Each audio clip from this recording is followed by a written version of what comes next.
વાત વડોદરાની જ્યાં બાપોત વિસ્તારમાં દૂષિત પાણી જોવા મળી રહ્યું છે અને દૂષિત પાણીના કારણે લોકો હેરાન પરેશાન છે। કૃષ્ણા સોસાયટી સહિતના વિસ્તારમાં આ સમસ્યા વધી રહી છે। દૂષિત પાણીથી પરેશાન સ્થાનિકો વિરોધ પ્રદર્શન કરતા જોવા મળ્યા। મોટી સંખ્યામાં લોકો એકઠા થયા હતા અને કૃષ્ણા રેસિડેન્સી સહિતના અનેક વિસ્તારોમાં જ્યારે વરસાદી પાણીનો એક તરફ નિકાલ નથી રહી રહ્યો ત્યારે આ દૂષિત પાણીની સમસ્યાથી ત્રસ્ત લોકોએ આજે વિરોધ પ્રદર્શન કર્યું હતું। મોટી સંખ્યામાં લોકો એકઠા થયા હતા અને પ્રશાસન સામે રોષ વ્યક્ત કર્યો છે।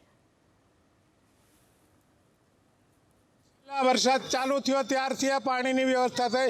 गया ચોમાસામાં बी आ ज परिस्थिति हती। वारंवार सेम्पलो लई जाय छे, सेम्पलना कोई रिजल्ट आवता नथी।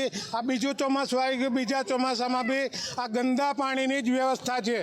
तो कोर्पोरेशन आमां शुं करे छे, लेबोरेटरी शुं तपास करे छे, एनो कोई रिपोर्ट कोर्पोरेशनने मळे छे के नहीं? જ્યારે પણ કોર્પોરેશનમાં ફરિયાદ કરવા જાય છે તો કે જોઈ લેશું, અધિકારીઓ આવીને જોઈ જશે। કોઈ અધિકારી આ માટે જોવા આવતો નથી અને આ પ્રશ્નનું નિરાકરણ થતું નથી।